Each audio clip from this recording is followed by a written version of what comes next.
رسول اللہ صلی اللہ علیہ وسلم کا نکاح حضرت خدیجہ کے ساتھ ہوتا ہے. مالدار ترین خاتون کس قدر اپنے شوہر کو پہچانتی کہ جب آپ کو وحی ملتی ہے اور آپ غار حرا سے آتے ہیں کس کیفیت میں ہے, کون سہارا دیتا ہے, کون آگے بڑھ کر تھام لیتا ہے, کون حوصلہ بڑھاتا ہے. ہم عورتوں کے تو حوصلے اتنے کم ہیں کہ الٹا دوسروں پہ بوجھ بن جاتے ہیں. اور وہاں جب آپ صلی اللہ علیہ وسلم کانپ رہے ہیں تو کہتی ہے کہ آپ کمبل اوڑھ لیجئے. فقالت خدیجہ کلا واللہ ما یخزیک اللہ ابدا انک لتصل الرحم وتحمل الکل وتکسب المعدوم وتقری الضیف وتعین علی نوائب الحق. ہرگز نہیں, اللہ آپ کو کبھی رسوا نہیں کرے گا. آپ رشتہ داروں کا حق ادا کرتے ہیں, لوگوں کے بوجھ اٹھاتے ہیں, مفلس کی ضرورت پوری کرتے ہیں, مہمانوں کی مہمان نوازی کرتے ہیں اور حق کے معاملے میں لوگوں کی مدد کرتے ہیں. تو جس شخص کے اندر یہ خوبیاں ہوں, اللہ تعالیٰ اگر اس کو آزمائے بھی تو اس آزمائش میں اس کو ذلیل و رسوا نہیں کرے گا. وہ آزمائش اس کے لیے درجات کی بلندی کا ذریعہ بنے گی. حضرت خدیجہ کی ساری زندگی میں جو بہت اہم حصہ مجھے نظر آیا اور جو میرے دل کو بہت ہی چھو گیا, وہ ان کی زندگی کا وہ حصہ ہے جسے آپ آخری حصہ کہہ سکتے ہیں, جب اہل اسلام پر مصائب کے پہاڑ ٹوٹ پڑے تھے. آپ سب جانتے ہیں کہ مکی دور کے آخری حصے میں مشرکین نے مل جل کر ایک فیصلہ کیا اور پھر ایک صحیفہ تیار کیا, یعنی ایک ڈاکیومنٹ لکھا گیا اور اس کو انہوں نے خانہ کعبہ کے اندر لٹکایا تھا. اس صحیفے میں لکھا گیا تھا کہ مکہ میں کوئی شخص محمد صلی اللہ علیہ وسلم اور ان کے خاندان کے ساتھ خرید و فروخت نہیں کرے گا, لین دین ختم, ان کے ساتھ نکاح یا قرابت کا معاملہ نہیں کرے گا. یہ صحیفہ دراصل مقاطع یعنی بائیکاٹ کا صحیفہ تھا. اس کے بعد نبی صلی اللہ علیہ وسلم اور آپ کے ساتھی مجبوراً مکہ کے قریب ایک پہاڑ کی گھاٹی میں چلے گئے. مقابلہ کیوں نہیں کیا؟ آپ کسی کو بھیجتے وہ جا کے اس خانہ کعبہ سے اس کاغذ کو اتار لاتا اور ایک جنگ شروع کرتے. کیوں؟ ابھی تیاری نہیں تھی, ابھی وہ وقت نہیں تھا, ابھی اعراض کا وقت تھا. بہرحال تو مکہ کی مالدار ترین خاتون جنہوں نے اپنا سب کچھ اسلام کی تبلیغ کے لیے خرچ کر ڈالا, آخری وقت میں اس حال کو پہنچ گئی کہ اس بائیکاٹ کی وجہ سے وہ بھی آپ کے ساتھ اس گھاٹی میں چلی گئیں. یہاں کی زندگی بے حد تکلیف دہ زندگی تھی, نہ آرام, نہ کھانے پینے کا سامان, حتیٰ کہ درخت کی جڑیں اور پتیاں کھانے کی نوبت آ گئی تھی. مکہ کے بعض رحم دل افراد رات کے اندھیرے میں کچھ نہ کچھ کھانے کا سامان کبھی پہنچا ہی دیا کرتے تھے, لیکن وہ بالکل ناکافی تھا, اسے پیٹ نہیں بھر سکتا تھا. چنانچہ حضرت خدیجہ سخت بیمار ہو گئی. اب وہ سن رسیدہ بھی تھی, یعنی بڑی عمر کی ہو گئی تھی. ان کا رنگ کالا پڑ گیا.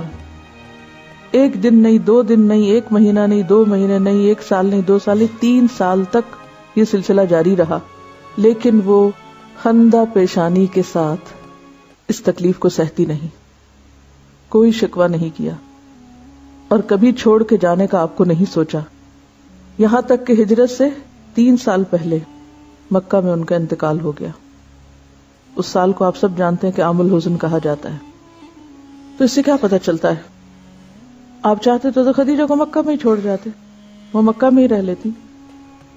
اور پھر اس کے بعد آپ دیکھیے, آج کے دور میں اگر کوئی عورت خود کماتی ہو اور شوہر نہ کماتا ہو, یا کسی عورت کا سٹیٹس شوہر کے سٹیٹس سے ماں باپ کے گھر بڑا ہو, تو یہی مصیبت بن جاتی ہے گھر کے فساد اور اختلاف. سارا وقت یہی احسان جتا جتا کے اپنے عمل برباد کرتے ہیں کہ میں نے اتنا خرچ کیا, میں نے یہ دیا, میں نے یہ محنت کی, میری قربانی, میں اور میں کر کرا کے ضائع کرتے ہیں, کیونکہ صبر جو نہیں. حضرت خدیجہ اتنی بڑی تاجر خاتون تھی کہ جب تجارتی قافلہ جاتا تھا تو ایک طرف سارے مکہ والوں کا سامان ہوتا تھا اور ایک طرف ان کا سامان ہوتا تھا, اور وہ اس سے بڑھ کے ہوتا تھا. اتنی مالدار خاتون.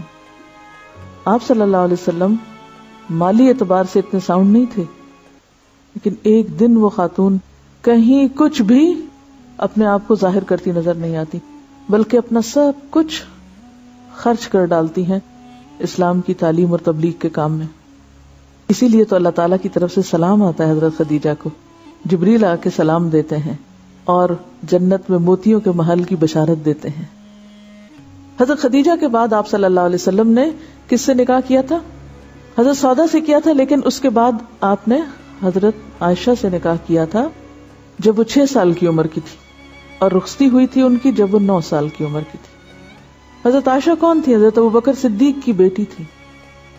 جس طرح اللہ تعالی نے حضرت مریم کے پاس فرشتہ بھیجا تھا اور اس نے آ کے خوشخبری دی تھی، اے مریم اللہ نے تجھ کو چن لیا، اسی طرح نبی صلی اللہ علیہ وسلم کو خواب میں دکھایا گیا تھا۔ جبریل علیہ السلام حضرت عائشہ کو ریشم میں لپیٹ کر آپ کے سامنے انہوں نے پیش کیا تھا۔ یہ اللہ کے حکم سے نکاح ہوا تھا۔ اس میں وہ ساری خرافات اور باتیں کہ اتنی چھوٹی لڑکی سے شادی کر لی اور پھر رخصتی ہوئی اور یہ کیا ہوا اور کیوں ہوا، اس میں حضرت عائشہ کی رضامندی بھی شامل ہے، اللہ تعالیٰ کی طرف سے حکم بھی ہے، جبریل علیہ السلام آپ کو دکھا بھی رہے ہیں، یہ سب اللہ کا فیصلہ ہے۔ اور 9 سال کی عمر میں وہ اتنی میچور ہیں کہ بڑی بڑی عمر رسیدہ خواتین کو پیچھے چھوڑ جاتی ہیں علم و حکمت میں۔ اور پھر آپ دیکھیے کہ چونکہ حضرت ابوبکر کی بیٹی، اور آپ کو معلوم حضرت ابوبکر مکہ کے ان گنے چنے چند لوگوں میں سے تھے جو پڑھے لکھے تھے، لٹریٹ پرسن تھے، انٹلیکچوئل پرسن تھے مکہ کے، اور انہی سے ان کی بیٹی نے بھی پھر آگے لکھنا پڑھنا سیکھا تھا۔ یہ آج کے اصطلاح میں انتہائی اعلیٰ تعلیم یافتہ گھرانہ تھا، جس کی ایک بیٹی پیغمبر کے نکاح میں آ رہی ہے۔ عورتیں تو اور بھی بہت تھیں، حضرت عائشہ ہی سے نکاح کیوں اور اس عمر میں نکاح کیوں؟ یہ ہم سب جانتے ہیں کہ زندگی کے ابتدائی سال سیکھنے کے لیے انتہائی مفید ہوتے ہیں۔ کہتے ہیں نا کہ چھوٹے بچوں کا ذہن جو اسپنج کی طرح ہوتا ہے، ہر چیز جذب کرتا چلا جاتا ہے۔ جتنی بھی اور خواتین تھیں حضرت عائشہ رضی اللہ تعالیٰ عنہا کے علاوہ، وہ سب پہلے سے شادی شدہ تھیں یا پھر میچور تھیں یا ان کا ایک ذہنی سانچہ بن چکا تھا، جبکہ حضرت عائشہ رضی اللہ تعالیٰ عنہا نے دور اسلام ہی میں آنکھ کھولی، ابوبکر جیسے باپ کو پایا جو کہتے ہیں کہ ایک دن ایسا نہیں گزرتا تھا جب میں نے آپ صلی اللہ علیہ وسلم سے ملاقات نہ کی ہو۔ حضرت عائشہ کہتی ہے کہ ایک دن نہیں ایسا ہوتا تھا جب آپ ہمارے گھر نہیں آتے تھے۔ دن رات حضرت ابوبکر صدیق اور حضور صلی اللہ علیہ وسلم کی ایک طرح سے رفاقت تھی، اور وہ اپنے باپ کے ساتھ آپ صلی اللہ علیہ وسلم کے سارے طریقوں کو دیکھ رہی ہیں، سارا دور ان کے سامنے ہے۔ پھر جب وہ نکاح کے بعد آپ کے ساتھ آتی ہیں تو دن اور رات آپ کے ساتھ ہیں، ایک طرح سے مسجد نبی کے ساتھ حجرہ ہے، سب کچھ سیکھ رہی۔ جب ایک ذہن ایک خاص طرح سے بن جاتا ہے، پھر اس کو توڑ کے ڈی کنڈیشننگ اس کی کر کے پھر اس کو کچھ سکھانا مشکل ہوتا ہے، اور ایک بچہ ایک خاص انداز میں بچپن سے ہی سیکھتا چلا جاتا ہے، تو جتنا وہ یاد رکھ سکتا ہے، جتنا وہ محفوظ کر سکتا ہے، اور پھر صرف دن کو نہیں رات کو بھی تہجد کے وقت، جیسے ایک حدیث میں آتے حضرت عائشہ کہتی ہیں کہ آپ صلی اللہ علیہ وسلم فجر کی سنتوں کے بعد اگر میں جاگ رہی ہوتی تھی تو مجھ سے بات کر لیتے تھے، اگر میں نہیں جاگتی تھی تو پھر آپ لیٹ جایا کرتے تھے۔ تو وہ آپ کا ایک انٹلیکچوئل پارٹنر بھی تھی۔ کتنی بے شمار حدیثیں ہیں جس میں حضرت عائشہ رضی اللہ تعالیٰ عنہ سوال کر رہی ہیں، کوسچنز کر رہی ہیں، اور پھر لوگ حیران ہوتے تھے کہ آپ کے پاس اتنا علم کہاں سے آیا۔ وہ سب کچھ انہوں نے کچھ اپنے والد سے سیکھا تھا، اور کچھ آپ صلی اللہ علیہ وسلم سے، اور کچھ ان لوگوں سے جو آپ کے پاس آیا کرتے تھے، مختلف طرح کے وفد وغیرہ۔ اس سارے علم کے ساتھ اگر یوں کہا جائے کہ علم نبوت کی اصل وارث حضرت عائشہ بنی تو یہ مبالغہ نہ ہوگا۔ مرد حضرات کو بھی آپ سے سیکھنے کا موقع ملا، لیکن اتنے مواقع نہیں ملے جتنے حضرت عائشہ رضی اللہ تعالی عنہا کو ملے، جو دن رات آپ سے سیکھتی تھی۔ چونکہ بالکل حجرہ ساتھ تھا مسجد کے، اگر آپ میں سے کبھی کسی نے دیکھا ہو مسجد نبی کو موجودہ دور میں بھی، تو آپ نے دیکھا ہوگا کہ ممبر اور آپ کے کمرے میں کتنا فرق تھا۔ لہٰذا آپ جب باہر لوگوں سے ملاقات کر رہے ہوتے تھے، کچھ سکھا رہے ہوتے تھے، تو وہ اندر سیکھ رہی ہوتی تھی سب کچھ، اور انتہائی ذہین تھی، لکھنا بھی جانتی تھی، پڑھنا بھی جانتی تھی۔ اسی لیے آپ کے بعد تقریباً 48 سال تک، گویا نصف صدی تک، عورتوں اور مردوں کو سکھانے کا کام حضرت عائشہ رضی اللہ تعالی عنہا نے کیا۔ اس پر میں ایک دو کوٹیشنز آپ کو ریفرنس کے ساتھ بتاؤں گی۔ ابن عبد البر کا حضرت عائشہ کے بارے میں ایک قول ہے کہ حضرت عائشہ 3 علوم میں یکتائے زمانہ تھی، کوئی ان کے برابر نہیں تھا۔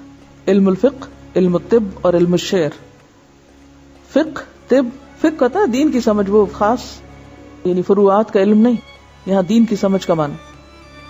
طب اور شعر، لوگوں کو حضرت عائشہ کی واقفیت شعر و ادب سے کہیں زیادہ ان کی طبی معلومات پہ حیرت ہوتی تھی۔ ابن ابی ملیکہ نے آپ سے کہا کہ آپ کی شاعری پر ہمیں تعجب نہیں ہوتا، آپ کی شاعری پہ ہمیں تعجب نہیں ہوتا کیونکہ آپ حضرت ابوبکر کی بیٹی، اور یہ ان کا ادبی ذوق تھا تو وہ آپ نے ان سے لیا جن کی فصاحت و بلاغت مانی ہوئی تھی۔ لیکن طب آپ نے کہاں سے سیکھ لی؟ یہ اتنی طبی چیزیں آپ کو کہاں سے معلوم ہے؟ جواب دیا کہ حضور صلی اللہ علیہ وسلم کو جب کوئی تکلیف لاحق ہوتی تو باہر سے حاضر ہونے والے وفود اس کا علاج بتاتے تو میں اس کو یاد کر لیتی تھی۔ آپ کی حساب دانی کا یہ حال تھا کہ اکابر صحابہ آپ سے میراث کے مسائل دریافت کرتے تھے، بہترین میتھمیٹیشین بھی تھی۔ حضرت ابو موسیٰ اشعری نام سنا ہوا، صحابی ہے نا، یہ بہت فقیہ اور عالم صحابی ہیں۔